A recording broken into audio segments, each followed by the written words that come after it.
C'est ça ou dis-moi pour faire. Bonsoir à tous et bienvenue dans cette édition régionale. Voici nos principaux titres. Les funérailles de Jo Clémence, grande fille. Et puis Cédric Cornet, le conseiller régional, qui n'est pas passé inaperçu hier en prononçant des mots durs envers ses collègues lors de la plénière du conseil régional, est notre invité ce soir. Jo Clémence, conteur, spécialiste du créole et défenseur de la culture guadeloupéenne, a donc été inhumé cet après-midi. Mais avant, ses amis lui ont rendu hommage lors de la veillée funéraire qui s'est tenue hier soir à Bémao. Témoignages, poèmes, contes, gédimaux et boulaguel ont rythmé une soirée qui restera comme l'une des plus importantes veillées traditionnelles. Anouaï Vouessa et puis Mano Gombo et Christian Danquin. Au chapitre des faits divers, la découverte ce matin d'un corps flottant à Dubouchage, du côté de l'usine d'Arboussier à Pointe-à-Pitre.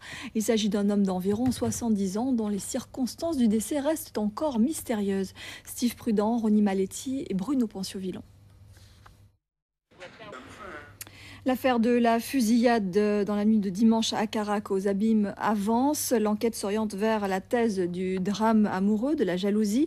Un amoureux éconduit qui aurait décidé de s'en prendre à son rival. L'auteur des coups de feu est toujours dans la nature. La victime, elle, est hospitalisée au CHU. Elle avait reçu des plombs au visage et avait eu un orteil arraché. Enfin, l'autopsie du cadavre mutilé à Saint-Louis-de-Marie-Galante devait avoir lieu aujourd'hui. Elle permettra d'en savoir plus sur cet acte, rituel magico-religieux ou tout simplement acte gratuit.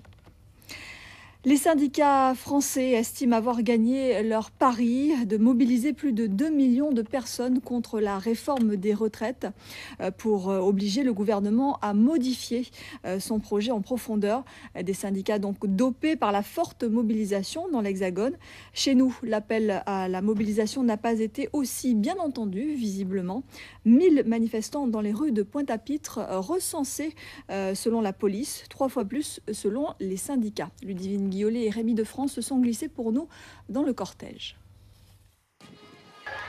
Et dans l'éducation nationale, le rectorat indique que la grève a été suivie à 23%. En détail, ça donne 32% pour les enseignants du premier degré et 19% pour ceux du second degré.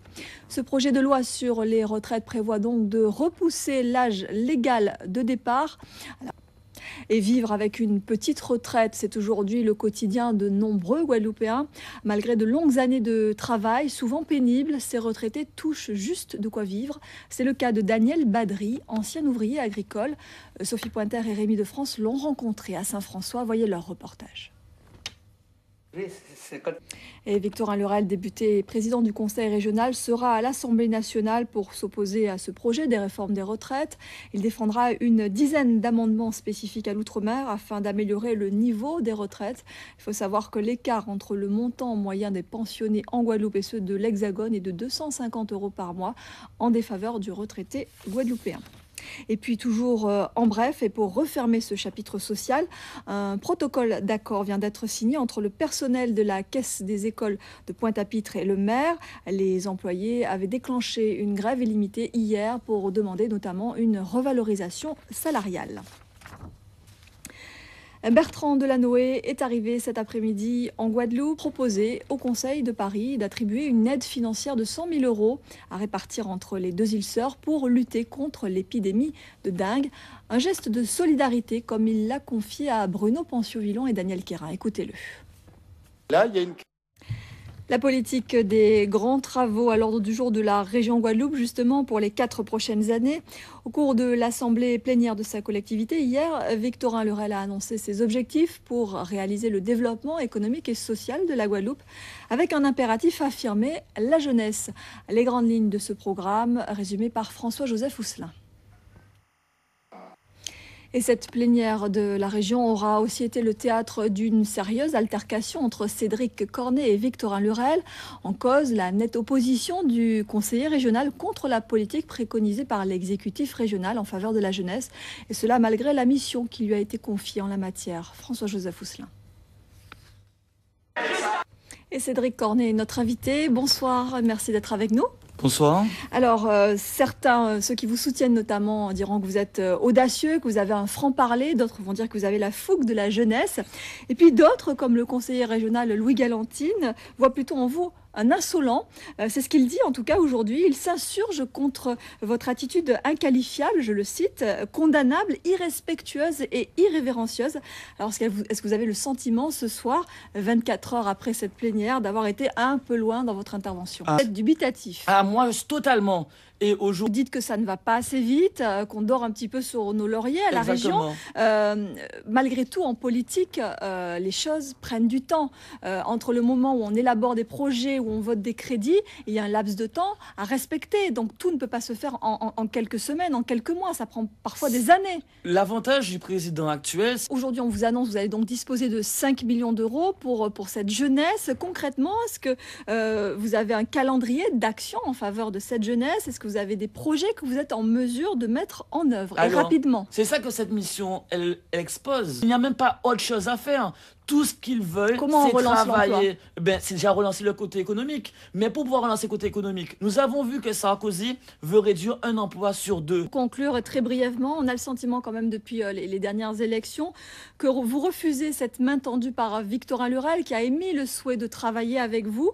Vous ne semblez pas adhérer à son mode de fonctionnement. Est-ce que c'est le cas, Cédric? Non. Vous vous sentez capable malgré tout de Vous savez relever pas ce défi? Relever le défi, allez demander ce qu'ils ont. On aura certainement l'occasion d'en reparler d'ici quelques mois. Avec et plaisir. Vous reviendrez certainement. Mais j'espère que cette interview nous permettra peut-être de faire en sorte qu'on ait réellement ces 5 millions d'euros. Souhaitons que vous ayez été entendu. Merci beaucoup, Cédric Cornet. L'économie, justement, eh bien, la conjoncture économique de ce deuxième trimestre 2010 n'est pas au beau fixe. Après 2 trimestres d'indicateurs de hausse, on observe une rechute sur l'ensemble des résultats de l'enquête de l'IEDOM. L'Institut économique et l'INSEE notent entre autres un ralentissement de l'activité du marché des entreprises. Les précisions de Bergette de Saint-Jacob. Il y a quelques mois, la municipalité de Vieux Habitants a invité sa population à déposer ses encombrants sur 4 sites de la commune. Une initiative qui s'inscrivait dans le cadre de la lutte contre la dengue. L'opération a été victime de son succès. Les services techniques de la ville ont été très vite dépassés par l'ampleur des dépôts de déchets. Les encombrants se comptent aujourd'hui par milliers de tonnes. Les riverains se plaignent. Alors aujourd'hui, la municipalité veut mettre tout en œuvre pour évacuer au plus vite tout cela. Christelle Théophile et Bruno Panciovillon étaient sur place ce matin.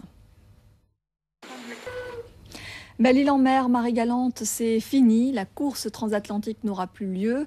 L'organisateur Pendwick l'a annoncé. Le principal sponsor, la BPE, s'est retiré. Les 2 îles n'avaient donc plus les moyens de poursuivre l'aventure. Les précisions avec Daniel Marius.